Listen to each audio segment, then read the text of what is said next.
mendatangkan sebanyak-banyaknya orang gitu, untuk ikut bergabung menjalankan visi ini. Nah, kalau dari zaman dulu sampai zaman sekarang gitu, ada satu cara bisnis yang paling populer. MLM Run. Wih, kamu kok ngerti, Cak? Pakai saya MLM. Hah? Siapa? Terus siapa? Lanjutkan. Apa?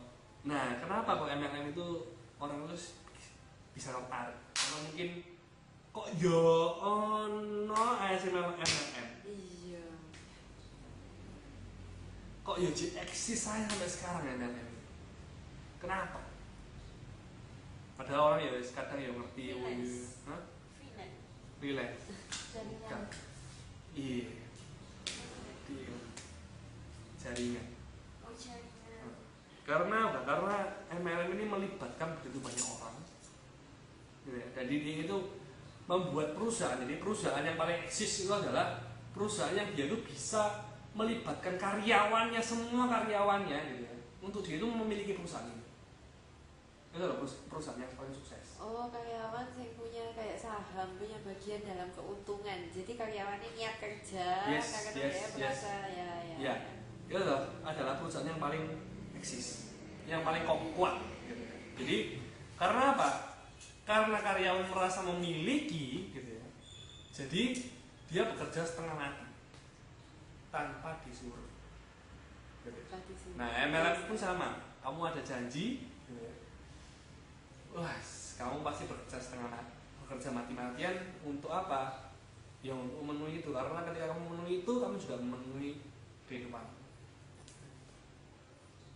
Dia mengikut sertakan orang-orang. Semakin lama semakin banyak orang, semakin lama semakin banyak orang. Sing kerja semakin lama semakin banyak, semakin lama semakin banyak, semakin lama semakin banyak. Akhirnya apa? Order yang dijual pun semakin lama semakin banyak, semakin lama semakin banyak, semakin lama semakin banyak.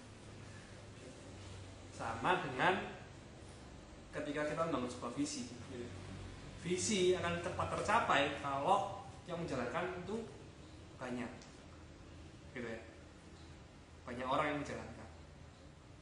Nah, gereja pun juga menciptakan sistem yang seperti itu. Itu adalah sistem yang dibuat oleh Yesus juga. Dari mana? Dari pemuritan, gitu ya. Yesus mengambil 12 orang murid. Satu murid mengambil 2. Dari 12 jadi 24. Terus lipat lagi jadi 48. Terus lipat lagi jadi terus tambah ke. Gitu 96 terus jadi 100. Dan kita pun juga sama. Dengan adanya apa? Dengan adanya kelompok-kelompok kecil catering seperti ini. Gitu ya. Nah, itu adalah cara yang paling efektif. Kita ini sudah pecahan kepiro dari beberapa gereja, pecah berapa, dan juga nggak tahu. Tapi asal mulanya adalah dari sana. Semakin banyak orang yang ikut berpartisipasi. Berarti semakin banyak gereja semakin bagus. Ya, kayak bagusnya gitu kan? Nah, harusnya seperti itu. Tapi kok malah gereja-gereja itu saingan dewe. Emosi. Iya. Ya itu adalah politik kelas. Politik orang-orang tertentu. Itu nanti kita Oke, lanjutkan. Oke. Nah, terus kemudian yang ketiga adalah delegasi. Setelah ada orang banyak, gitu, orangnya banyak, ya ojo kabeh itu padha ae. Kalau orangnya banyak tanpa delegasi, akhirnya saling makan makanan. Seperti apa? Seperti ya MLM ini, gitu ya. Podo. Orangnya akeh. Si memang tambah lama tambah akeh, gitu kan. Tugasnya apa? Podo. Apa? Balik mau kabeh. Kabeh golek uang ya wis. Makan makanan terus semua gitu ya. Orang 1 juta habis semua jadi anggota MLM, mau nyari orang lain nggak ono, makan makanan campur-campuran terus. Karena apa? Karena nggak mungkin mereka pindah keluar kota. Tinggalnya di kota yang sama ya. Dalam satu kota yang sama itu sampai MLM sampai menjamur sampai 10.000 orang, dari 10.000 20.000 sampai sentek pasare makan makanan di sana. Gitu ya. Dan ini habis makan makanan sendiri. Nah, penting adanya delegasi. Tugas yang berbeda itu penting, gitu ya. Jadi kayak Nehemia dia mendelegasikan tugas, gitu ya. Separuh, gitu ya. Separuh dari pekerjaku dia mengerjakan bangunan, separuhnya lagi ada yang berjaga-jaga, ada yang mengatur untuk makanan, untuk apa, memberikan makan gitu. Ada yang untuk apa, ada yang untuk apa, itu harus dibagi semua. Sama seperti kepanitiaannya juga perlu dibagi-bagi. Nah, mungkin semua mengerjakan hal yang sama. Nah, terus kemudian setelah mendelegasi perlu terus adanya motivasi. Karena apa? Kok perlu motivasi? Ya tadi itu kita sudah belajar dari sebelumnya bahwa orang-orang ini sudah hancur. Kadang itu dengan sedikit ejekan atau dengan sedikit peristiwa buruk itu kembali lagi ke pribadi yang kurang bersemangat. Karena apa? Kecewa. Aduh nggak jadi sih, gitu. Aduh kok apa, gitu. Soalnya manusia ini adalah orang yang harus terus dimotivasi. Karena apa? Karena apinya cepat padam. Apa orang? Nah, manusia adalah orang yang harus terus dimotivasi. Berarti ada orang yang harus terus memotivasi. Terus orang yang motivasi ini perlu dimotivasi terus. Jadi intinya kita harus saling memotivasi. Seorang leader itu perlu dia bisa untuk memotivasi dirinya sendiri. Dan kalau dia kurang motivasi, dia harus harus dekat intim dengan Tuhan. Karena apa?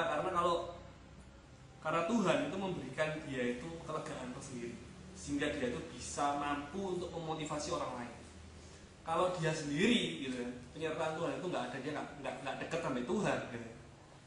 Dia akan merasa kosong. Karena apa? Karena dia itu habis terus ngisi motivasi orang lain terus.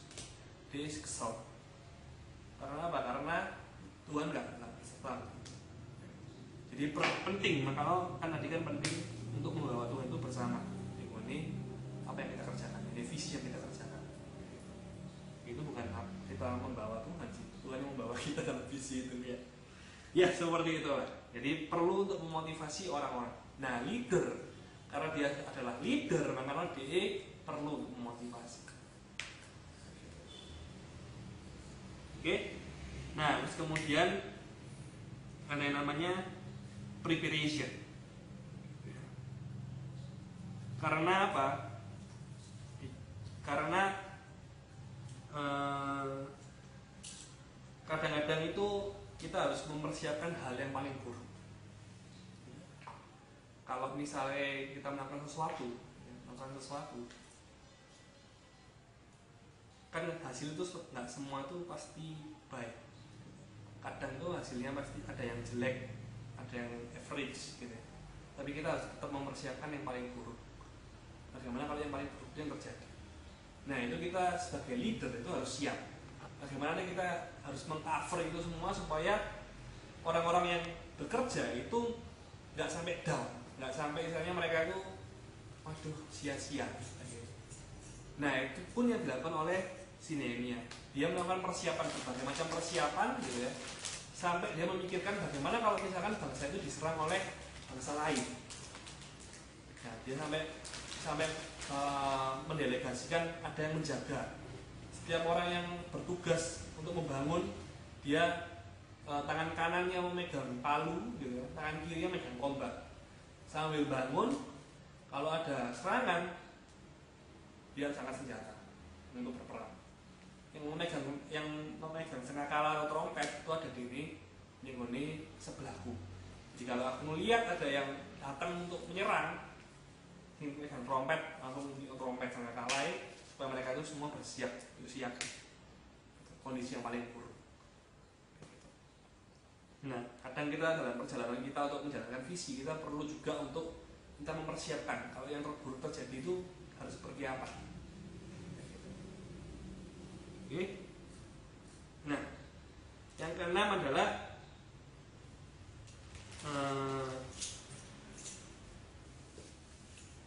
cooperation, kerjasama itu penting. Jadi dia si Nehemia gitu ya, dia ini mengencourage orang-orangnya gitu supaya yang kaya